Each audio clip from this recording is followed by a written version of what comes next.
host Marina from Health Gloves, and now let me show you the city of Ubud. Welcome to Bali. Ubud has many good sides but also some negative sides.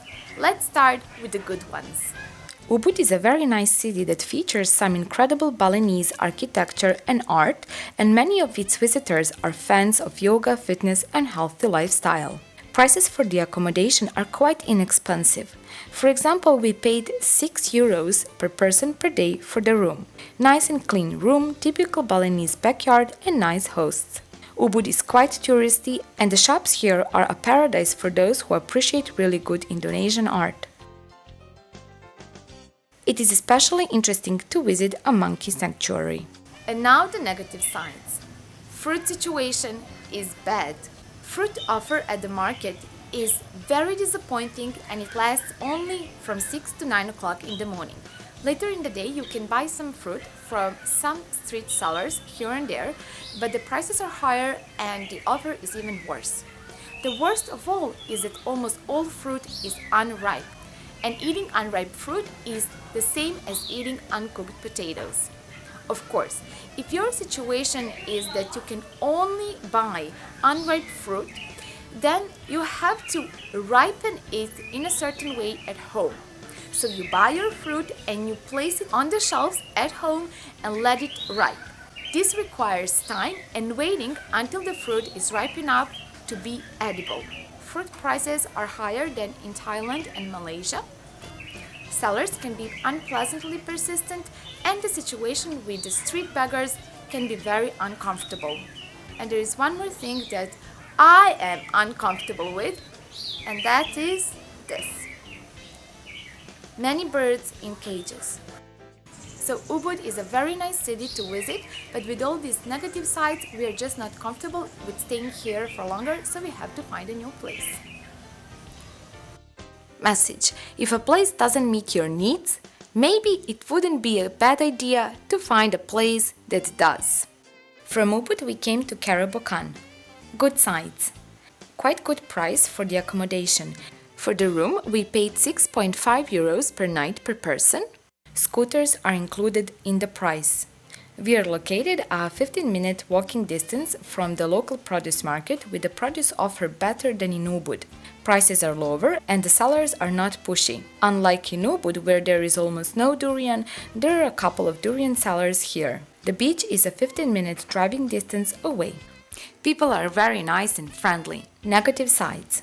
Everything is a driving distance away, so you have to use a car or a scooter to get around. And if you want to walk somewhere, there is no a nice sidewalk.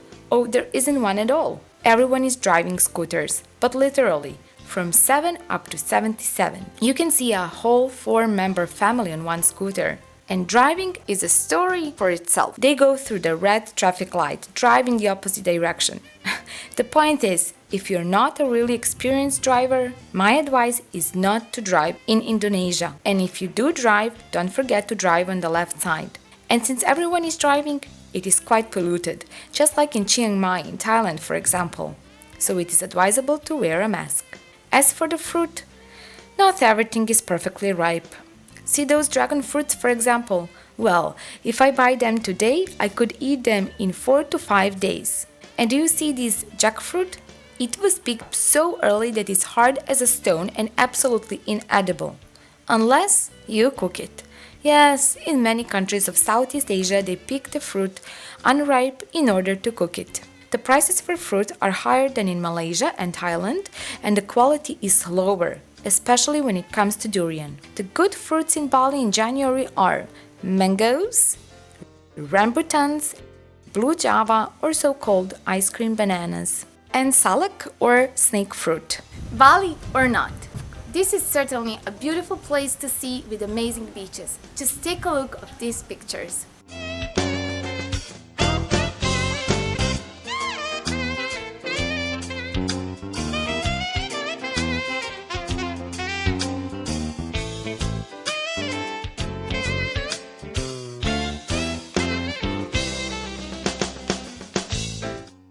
But when it comes to fruitarian diet, from my personal experience, this is not the best choice.